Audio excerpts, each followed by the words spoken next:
Hey guys, so real quick before getting into the episode itself, just to let you know, I'm gonna be back in my own room. Like this is the last time you're gonna see this backdrop. I'm gonna be back in my own room, and which is when I'm gonna probably review the One Piece episode. So yeah, just a little heads up there.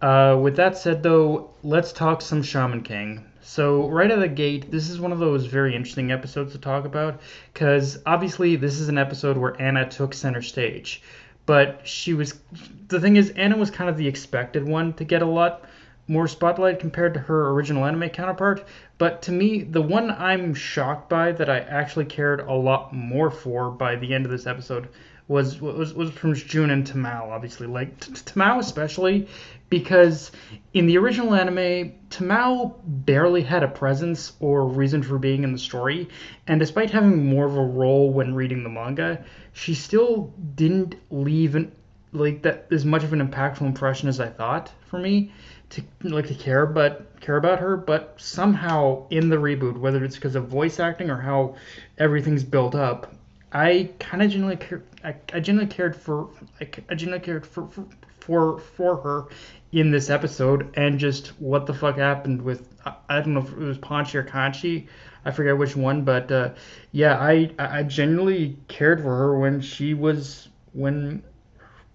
defeated, and in whereas the opposite is true, whereas the other the other side of that coin, though, the opposite could be said about the Goth Trio, and I already said my piece on them. But it's one of those things where, aside from a couple moments, and especially that moment at the end where we see Mikihisa just pretty much wreck them, which in its own felt so good. I'm just and just tried to teach him a lesson about what it meant to be shaman. I'm just not a I'm not a fan. Like I don't care about those goth chicks in this reboot. Like again, I feel they just had much more personality in the original anime than they do here. Again though, the only time I did again feel something for them, I think, was again when Mikihisa showed up and decided to give them a very, shall we say, stern talking to. Like that was beautiful what Mikihisa did.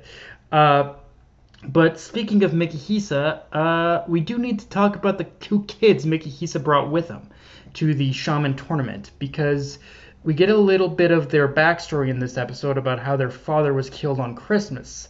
And just knowing that little detail, you know where this is going. Chaco and his gang were the ones who killed their dad. But here's the twisted part.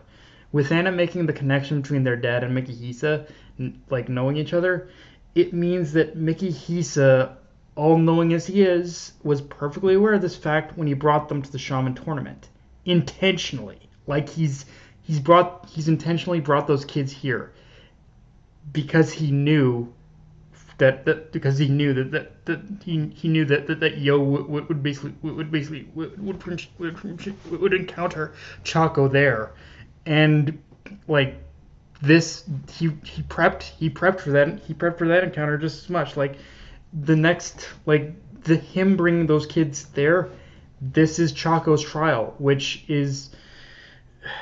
kind of puts forth that what Mikihisa is trying to do for Chaco here is show him that despite how much he's changed, how much he's gone through and tried to be different, he still has to face one little hurdle, which is he has to look at these kids square in the eye and own up to what he did. No jokes, no comedy, just purely owning up, and if he has to, beg for forgiveness. Because only then, after facing a living example of his past sins, will Chaco be ready to move on and even, like, I think, be able to learn the tome of the tome of the shaman, or just even grow stronger at all. Like I think in order for Chaco to grow stronger, he has to overcome this trial, and in the same way that Horo is ready to overcome his trials. And this is one of those things that puts Mikihisa in a cruel, sadistic, yet somehow still the most caring light possible. Like a lot of what he's doing might seem cruel on the surface, but it's this is best for both Chaco and the kids. Like they need to they need to see each other. They need to face each other, I think. Um, One thing I also love about this episode, continuing from last week, is seeing Pyron just go in. And even though ultimately he was, well, for lack of a term, utterly defeated, further reinforcing just how powerful and brutal those who follow How are. I do like how no one necessarily came out of this looking bad. I mean, yes, ultimately looking bad in terms of like on the power scaling level. I mean, yes, ultimately June and Tamao were defeated, but they went in with all they had. And really, the only thing that did defeat them is they charged into battle a little too soon, without pretty much without studying the circumstances and just what their opponent's mediums were. Like that's kind of ultimately what tripped Mao and June up is they learned too little too late of what Astaroth's medium was. It's what defeated them. And if they had understood that much sooner, then they not only would have pulled out a victory, but ultimately that they would have prevented what happened with what happened to like I think it's again Kanchi and Pai Long in this episode, and like they lost two important friends and allies. Now if my knowledge of the manga is correct, I think they do return, but this was kind of a very harsh lesson for Tamao and Jun to learn that life, no matter what form it takes, is fleeting, and it can even though they're spirits and they're dead, even though they're spirits or Pylon's Cape's corpses, they can still die. The only takeaway from that fight, when you get down to it, is the information they learned about their opponent's mediums, so they can go unprepared when they face off again. But yeah, it was a harsh lesson for them to learn, but it was important, I think, for both of them.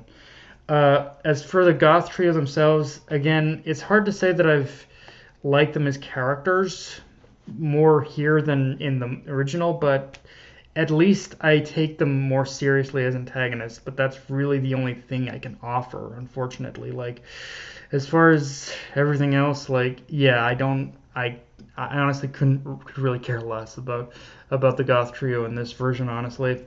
But yeah, guys, that's from much all I've got for this review. If you enjoyed the video, like, comment, subscribe. Follow me on Twitter and on Crunchyroll. Be sure to hit the notification bell, the subscribe button, and just share the video around, guys. Dark Knight of Anime, signing off. Later, everyone.